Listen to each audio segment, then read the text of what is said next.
नमस्कार, मैं रवीश कुमार। लोकसभा में बसपा सांसद दानिश अली का मामला भले ही पहला हो, लेकिन संसद के बाहर ऐसे कई मामलों से मिलाकर देखेंगे तो पता चलेगा कि इन सभी का आपस में संबंध है, राजनीतिक स्तर पर, सोच के स्तर पर और इन मामलों में कार्रवाई करने के बजाय समर्थन करने के स्तर पर। आप इस घटना को मुजफ्फरनगर की घटना से भी मिलाकर देखिए, जब प्राइवेट स्कूल की टीचर छात्रों से कहती हैं कि सभी बारी बारी से आएं और एक मुस्लिम छात्र को थप्पड़ मारें। इसका वीडियो वायरल है। दानिश अली को जब बीजेपी के सांसद रमेश बिधूड़ी आतंक और धर्म से जोड़कर गाली दे रहे हैं, उसका भी वीडियो वायरल है। आप इन दोनों वीडियो को एक साथ मिलाकर देखिए। इन दोनों मामलों में बयानबाजी, बहाने और कार्रवाई को देखेंगे तो साफ नजर आएगा कि सांप्रदायिकता संसदीय हो गई है, सामाजिक तो हो ही चुकी थी। संयोग की बात है कि आज सुप्रीम कोर्ट में मुजफ्फरनगर की इस घटना पर सुनवाई चल रही थी और उस दूसरी तरफ खबर आ रही थी कि बीजेपी के मुख्यालय में जेपी नड्डा के सामने रमेश बिधूड़ी की पेशी हो रही है। क्या हुआ नहीं मालूम। आज सुप्रीम कोर्ट ने मुजफ्फरनगर के मामले में लीपापोती की तमाम कोशिशों को उधेड़ कर रख दिया। सुप्रीम कोर्ट को यह भी बताना पड़ा कि पुलिस को इन मामलों में कौन सी धाराएं लगानी चाहिए। साफ है कि इस तरह के सामान्य आरोपियों को भी संरक्षण दिया जा रहा है, तो सांसद के खिलाफ क्या ही कार्रवाई होगी, आप समझ सकते हैं। सुप्रीम कोर्ट ने आज उस असंतुलन को बदल दिया, वरना उसके पहले मुजफ्फरनगर की टीचर तृप्ता त्यागी और बीजेपी के सांसद रमेश बिधूड़ी एक ही तरफ नजर आ रहे थे, जिनके खिलाफ कोई कार्रवाई मुश्किल से होती लग रही थी, और दूसरी तरफ वो मासूम मुस्लिम बच्चा और सांसद दानिश अली नजर आ रहे थे, जिन्हें इंसाफ की कोई उम्मीद नहीं है। हम आज के इस वीडियो में दोनों मामलों को लेकर विस्तार से बात करेंगे। 28 अगस्त के हमारे वीडियो में आप मुजफ्फरनगर के गांव खुब्बापुर के इस कांड के बारे में विस्तार से जाकर देख सकते हैं। ये तस्वीरें उसी वीडियो से हमने ली हैं।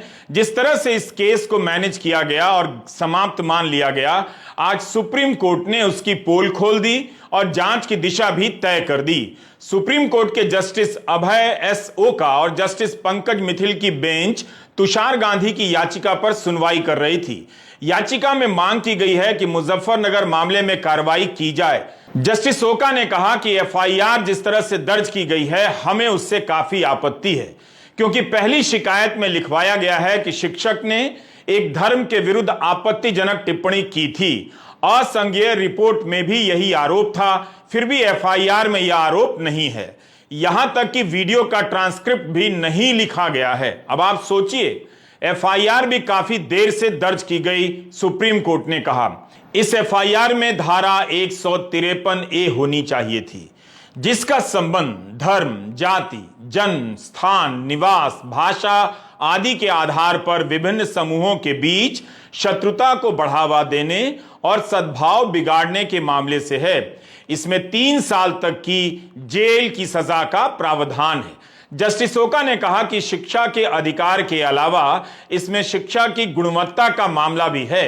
अगर एक टीचर छात्रों को एक सहपाठी को मारने के लिए कह रही हैं, तो क्या यह क्वालिटी एजुकेशन हो सकती है? उन्होंने तीसरा सवाल उठाया कि क्या बच्चा अभी भी स्कूल जा रहा है, वो वहां अब नहीं जा सकता है। उन्होंने कहा कि राज्य को बच्चे की शिक्षा का जिम्मा उठाना चाहिए।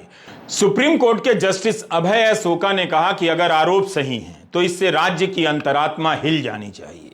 कोर्ट ने कहा कि बच्चे को मारने पर पूरी तरह प्रतिबंध है। इस हिसाब से भी अगर यह आरोप सही है, तो उसके साथ बहुत ही बुरा बर्ताव किया गया है। इस सुनवाई के दौरान जस्टिस ओका ने एक बेहद अहम और बुनियादी सवाल उठाए।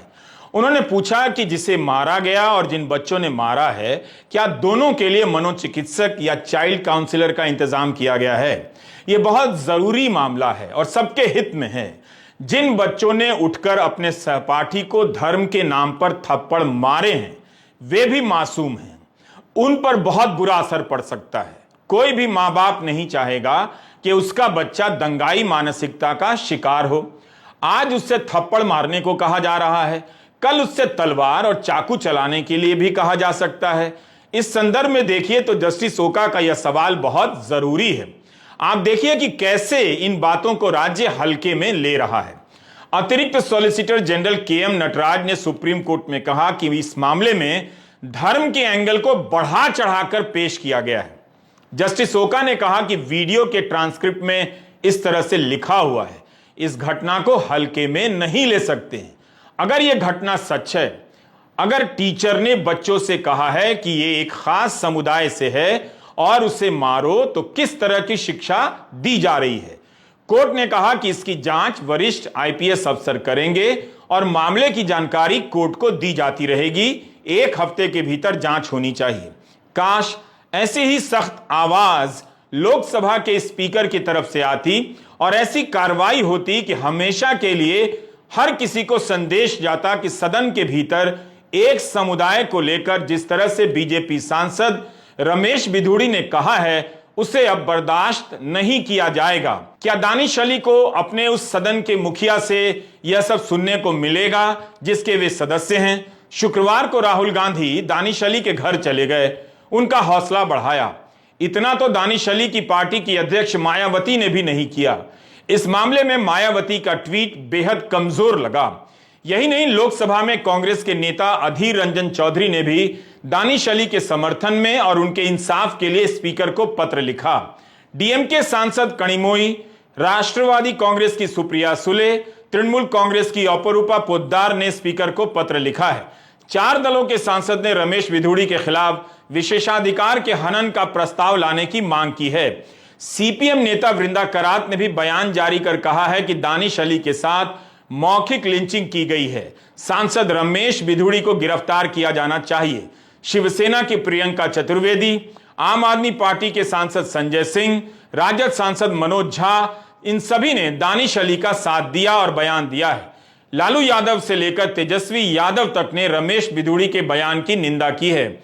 रमेश बिधूड़ी के ये शब्द संसदीय कार्यवाही से हटा दिए गए हैं, मगर दानिश अली ने अपने पत्र में दर्ज कर सभी को जानने का अवसर दिया है कि उन्हें रमेश बिधूड़ी ने क्या कहा था।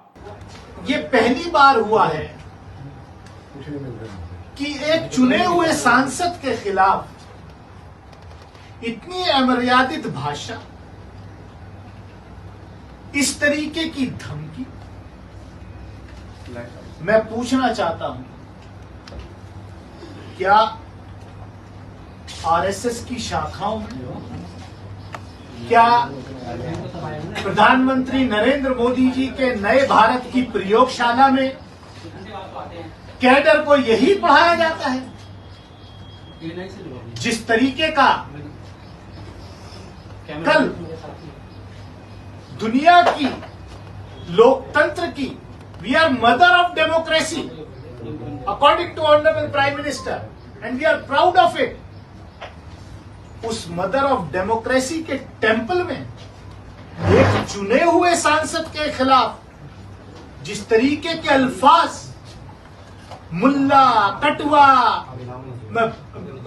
आतंकवादी, उपद्रवी, ये क्या है? इस देश में हो क्या रहा है? ये हो क्या रहा है? रूह भी कांप जाती है वो अल्फाज सुन के। मैं रात भर सो नहीं पाया, दिमाग की नस फटने को तैयार थी है मेरी। बीजेपी के सांसद रमेश बिधूड़ी भी अकेले नहीं हैं। उनके लिए भी बीजेपी के 3 सांसदों ने स्पीकर को पत्र लिखा है। एक पत्र तो राज्यसभा के सांसद हरनाथ सिंह यादव का है। मामला लोकसभा का है और पत्र राज्यसभा के सांसद लिख रहे हैं। इन पत्रों में दानिश अली पर उकसाने के आरोप लगाए गए हैं। यही नहीं, बीजेपी के आईटी सेल के चीफ अमित मालवीय ने भी ट्वीट किया है कि दानिश अली ने उकसाने का काम किया है। यह मामला ठीक मुजफ्फरनगर के उस स्कूल के जैसा लगता है जब बहुत सारे लोग टीचर के समर्थन में आ गए कि वह विकलांग हैं, उन्हें गुस्सा आ गया वगैरह वगैरह। यही नहीं, केवल समर्थन ही नहीं किया गया बल्कि केस को कमजोर करने के प्रयास किए गए। एक गांव का मुस्लिम बच्चा जितना लाचार है, उतनी ही लाचारी एक सांसद के मामले में नजर आ रही है। बचाव की इसी तरह की दलीलें रेलवे सुरक्षा बल के चेतन सिंह के मामले में इस्तेमाल की गई थीं, जिसने मुस्लिम यात्रियों को खोजकर गोली मार दी। लेकिन जब कार्रवाई हुई तो उसके भीतर सांप्रदायिक जहर का राज खुलने लगा।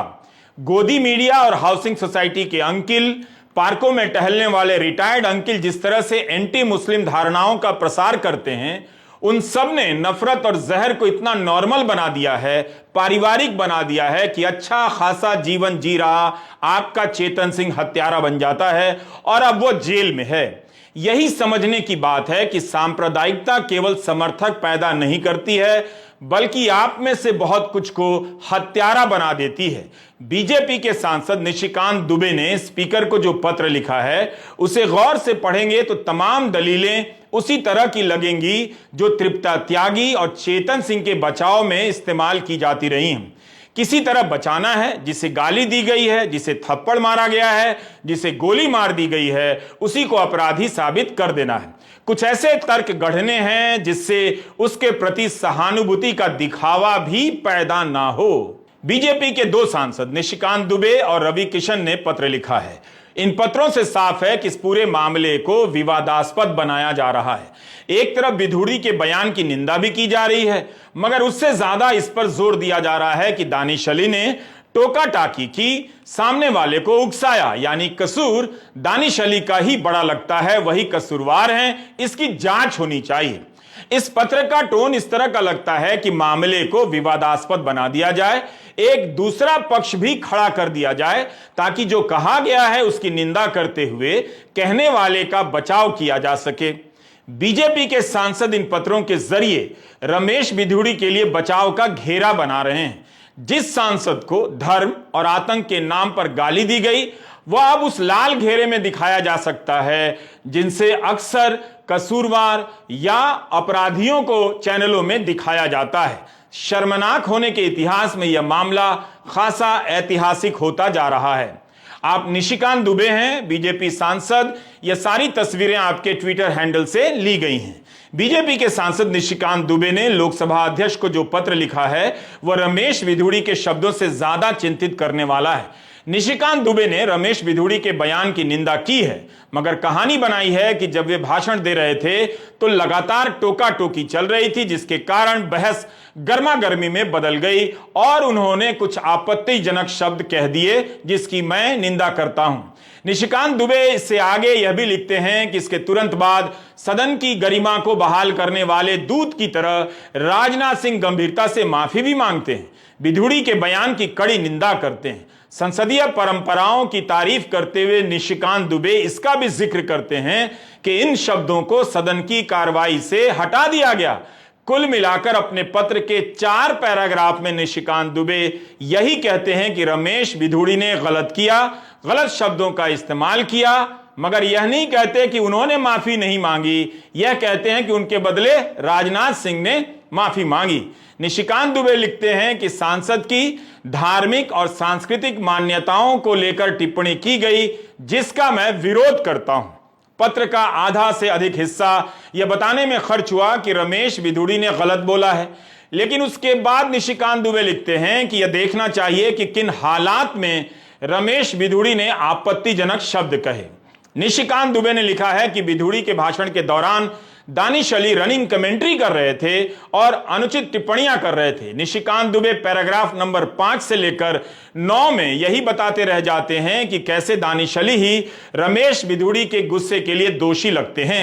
वे प्रधानमंत्री के खिलाफ अनाप शनाप टिप्पणियां कर रहे थे, अतः इसकी जांच होनी चाहिए। पैराग्राफ 7 से निशिकांत दुबे लिखने लगते हैं कि दानिश अली विशेषाधिकार के हनन की बात कर रहे हैं तो यह एक तरफा नहीं होना चाहिए। अगर इसे एक तरफा तरीके से लागू किया गया तो न्याय के विरुद्ध माना जाएगा, इसलिए इसकी जांच होनी चाहिए। कितनी सफाई से निशिकांत दुबे दानिश अली को कटघरे में खड़ा कर देते हैं। बीजेपी का क्राइसिस मैनेजमेंट ग्रुप 48 घंटे बाद बैठने के बाद एक आधारहीन आरोप लेकर के आया है कि शायद मैंने कोई ऐसी टिप्पणी करी जिससे रमेश बिधूड़ी भड़के।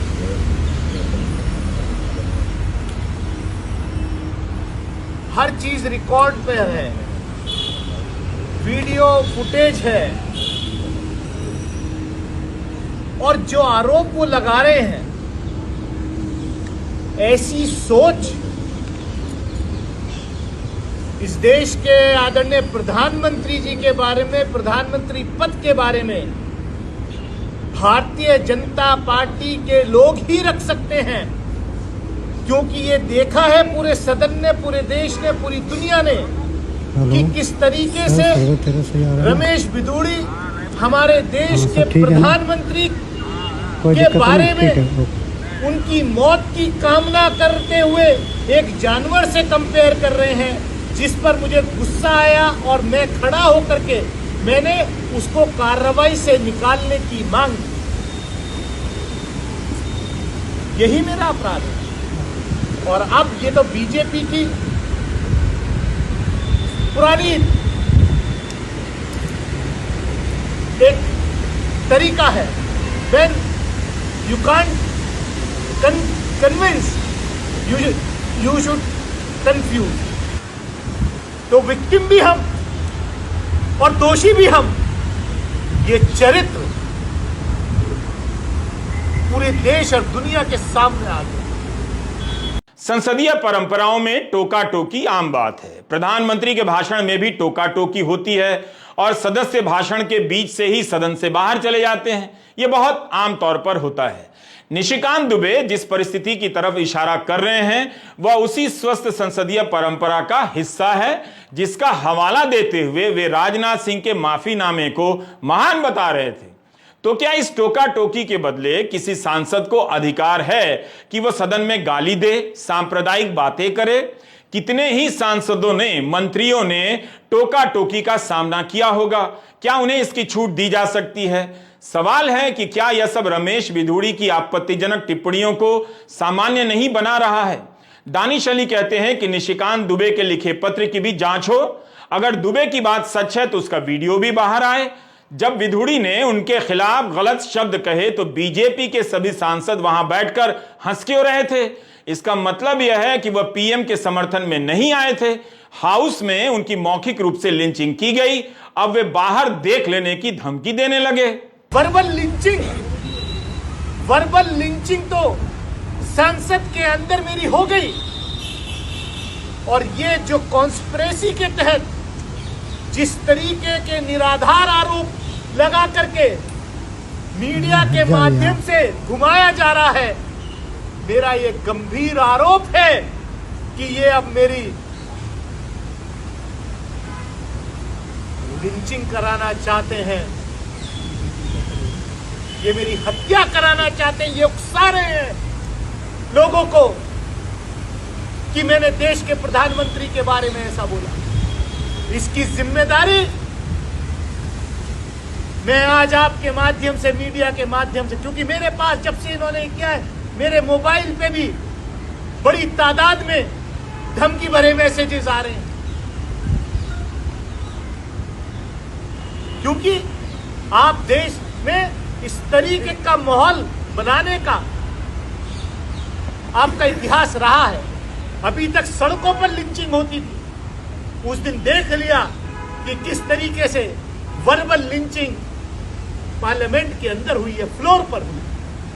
Is not less than a verbal lynching. BJP से प्रधानमंत्री के खिलाफ मुद्दा बनाकर रमेश बिधूड़ी का बचाव करना चाहती है, ऐसा लगता है। मगर दानिश अली कह रहे हैं कि इसका वीडियो अगर है तो स्पीकर उसे बाहर लाएं। स्पीकर को भी उस समय का वीडियो सार्वजनिक कर देना चाहिए, क्योंकि वैसे भी रमेश बिधूड़ी का वीडियो तो अब हर जगह वायरल होकर पहुंच गया है। बेहतर है पब्लिक को पूरा प्रसंग देखने का मौका मिले कि क्या दानिश अली ने ऐसा कुछ कहा जिससे रमेश बिधूड़ी ने सांप्रदायिक गालियां दी। बीजेपी के सांसद रमेश बिधूड़ी इस मामले में कुछ भी नहीं बोल रहे हैं। उन्होंने अभी तक माफी नहीं मांगी है। उनके बयान पर राजनाथ सिंह माफी मांग चुके हैं और कई सारे सांसद उनके बयान की निंदा कर चुके हैं। जाहिर है प्रक्रियाओं का सहारा लिया जा रहा होगा। रमेश बिधूड़ी के खिलाफ किसी भी प्रकार की कार्रवाई उस राजनीति को संकट में डाल देगी जो दिन रात इसी भाषा को हाउसिंग सोसाइटी से लेकर सोशल मीडिया पर फैलाती रहती है। जिस तरह से गौ रक्षा के नाम पर अपराध करने वालों की निंदा और कार्रवाई मुश्किल हो जाती है, ठीक वैसी ही स्थिति रमेश बिधूड़ी के मामले में देखने को मिल रही है। जैसे सड़क पर, घरों में सांप्रदायिकता सामाजिक हो गई है, उसी तरह विधानसभा और लोकसभा में संसदीय हो चली है। संसद की घटना का वीडियो सब जगह वायरल है, मगर विधानसभाओं में भी ऐसी घटनाएं होती हैं जिनके बारे में आप तक जानकारी कम पहुंचती है। दानिश अली के साथ हुए दुर्व्यवहार के बाद महाराष्ट्र में सपा के विधायक अबू असीम आजमी ने ट्वीट कर लिखा है कि सांसद रमेश बिधूड़ी को भाजपा तुरंत निकाल दे, लेकिन शायद ऐसा नहीं होगा, बल्कि उस सांसद को मंत्री बना दिया जाएगा। मुझे भी विधानसभा में गद्दार, पाकिस्तान चले जाओ जैसे शब्द कहे गए। इस बात से हमारी वतन परस्ती में कतरा भर भी फर्क नहीं पड़ता है, लेकिन ऐसी मानसिकता रखने वालों से लड़ने का जज्बा और बढ़ता है। साफ है कि सांप्रदायिकता संसदीय हो चुकी है। चुनावी राजनीति में सांप्रदायिक उफान पैदा कर संसद और विधानसभा में पहुंचने की बहुत सारी मिसालें हमारे सामने हैं, लेकिन अब विधानसभा और संसद के भीतर सांप्रदायिक नफरत से भरी बातों को कहना आम होता जा रहा है। बीजेपी रमेश बिधूड़ी के खिलाफ किस तरह की कार्रवाई करेगी?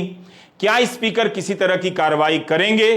क्या उस वीडियो को जारी करेंगे जिससे पता चले कि दानिश अली क्या कह रहे थे? क्या इस आधार पर रमेश बिधूड़ी का दिया गया बयान माफ कर दिया जाएगा, या उस बयान का अपराध हल्का हो जाता है और कोई कार्रवाई नहीं होगी? बीजेपी के एक और सांसद बृजभूषण सिंह ने रमेश बिधूड़ी का समर्थन कर दिया। उन्होंने कहा है कि बिधूड़ी जी ने जो कहा उसके लिए रक्षा मंत्री राजनाथ सिंह ने माफी मांग ली है, लेकिन दानिश अली को भी अपने गिरेबान में झांकना चाहिए। बृजभूषण सिंह कह रहे हैं संसद में हुई इस घटना के लिए जितना जिम्मेदार बिधूड़ी हैं उतना ही दानिश अली भी, ये बृजभूषण सिंह ने कहा है। जिस तरह का संरक्षण रमेश बिधूड़ी को मिलता दिख रहा है, उसी तरह का संरक्षण बीजेपी के सांसद बृजभूषण सिंह को भी मिल रहा है। महिला पहलवानों के कई हफ्तों के धरनों के बाद भी इस सांसद के खिलाफ कोई कार्रवाई नहीं हुई। इंडियन एक्सप्रेस ने रिपोर्ट किया है कि दिल्ली पुलिस ने कोर्ट में कहा है कि बृजभूषण सिंह को जब भी मौका मिलता था वे महिला पहलवानों के साथ छेड़छाड़ करते थे। उन्हें पता होता था कि वे क्या कर रहे हैं। क्या इतना काफी नहीं था कि बीजेपी बृजभूषण सिंह के खिलाफ कार्रवाई करती? दिल्ली पुलिस की तरफ से additional public prosecutor Atul Srivastava ने कहा है कि उनका मकसद पहलवानों की गरिमा को भंग करना था। गोदी मीडिया ने तो इस मामले में कवर करना बंद कर दिया है, वरना पुलिस का यह बयान काफी था कि इस पर शाम को बहस हो जाती। याद रखिएगा, बृजभूषण सिंह के मामले में भी एफआईआर सुप्रीम कोर्ट के हस्तक्षेप के बाद हुई थी। बृजभूषण सिंह के मामले को महिलाओं के सम्मान से जोड़ा गया। मणिपुर में एक महिला को नंगा घुमाने के मामले को महिलाओं के सम्मान से जोड़ा गया। फिर भी प्रधानमंत्री मोदी ने दोनों मामलों में क्या कहा? एक मामले में कुछ नहीं कहा, दूसरे मामले में कहा भी तो राजस्थान और छत्तीसगढ़ के मामले को जोड़कर कहा। जैसे दानिश अली के मामले में निशिकांत दुबे ने दानिश अली पर आरोप लगाते हुए रमेश बिधूड़ी की निंदा की। अब प्रधानमंत्री के हाथ में महिला आरक्षण कानून की कॉपी होगी। जब सवाल मणिपुर और बृजभूषण सिंह को लेकर पूछा जाएगा तो प्रधानमंत्री कहेंगे हम तो नारी वंदन कानून लेकर आए हैं, हमसे ज्यादा नारी की वंदना कौन करता है? बृजभूषण सिंह अपने भविष्य को लेकर पूरी तरह सुरक्षित नजर आ रहे हैं। जब उनसे पत्रकारों ने पूछा कि सोशल मीडिया पर चल रहा है कि आपका लोकसभा का टिकट कट रहा है, तो बृजभूषण सिंह ने पलट कर पूछ दिया कि कौन टिकट कटवा रहा है, नाम बताइए। बृजभूषण सिंह के खिलाफ कोई भी कार्रवाई इतनी आसान नहीं है, ये नोट कर लें। कई महीने गुजर गए, अब क्या ही कार्रवाई होगी। कांग्रेस अपने सवालों को दोहराती रहती है कि प्रधानमंत्री बृजभूषण सिंह को क्यों बचा रहे हैं, मगर इसके बाद भी इस मामले में कुछ नहीं हुआ। आपको टिकट मिल रहा है, कौन काट रहा है उसका नाम बताओ। बृजभूषण जी काटोगे आप? नहीं, सोशल मीडिया में काफी काम चल रहा है। काटोगे आप? आपका नाम नहीं है उसमें। काटोगे? बृजभूषण काट लेना। बीजेपी के सामने मुश्किल यह है कि अगर रमेश बिधूड़ी के खिलाफ इस मामले में कार्रवाई की जाएगी तो उसे हर दिन किसी ना किसी की निंदा करनी होगी, कार्रवाई करनी होगी। सूचना प्रसारण मंत्री अनुराग ठाकुर पर गोली मारने के नारे लगवाने के आरोप हैं। अभी तक इस मामले में एफआईआर नहीं हुई है। दिल्ली पुलिस को अक्टूबर में इस पर सुप्रीम कोर्ट में जवाब देना है। जाहिर है अनुराग ठाकुर ने कथित रूप से यह नारा किसी समुदाय के खिलाफ ही लगाया था, उन्हें कैबिनेट मंत्री बना दिया गया, तो रमेश बिधूड़ी पर कैसे कार्रवाई हो सकती है? एक सवाल और है, सुप्रीम कोर्ट आए दिन कहता रहता है कि हेट स्पीच के खिलाफ कार्रवाई हो, पुलिस खुद से मामले दर्ज करे और जांच शुरू कर दे, लेकिन रमेश बिधूड़ी ने तो संसद के भीतर कह दिया वह भी हेट स्पीच ही है, उस पर कार्रवाई कैसे होगी? सदन की कार्रवाई से निकाल दिए जाने के बाद भी यह वीडियो वायरल है और देखने वालों को शर्मिंदा कर रहा है कि देश की संसद में ऐसा कहा गया। केवल उन लोगों को गर्व हो रहा है जो दिन रात नफरती जहर फैला रहे हैं, वही लोग जो हाउसिंग सोसाइटी के व्हाट्सएप ग्रुप में इसे फैलाते हैं, जिसे लेकर अगली सुबह पार्कों में रिटायर्ड अंकिल उसकी वाहवाही करते रहते हैं। और अब तो ये लोग कहा करेंगे कि सांप्रदायिकता संसदीय हो गई है। संसद की नई इमारत ने शुरुआत में ही इसकी परंपरा डाल दी है। नमस्कार, मैं रवीश कुमार।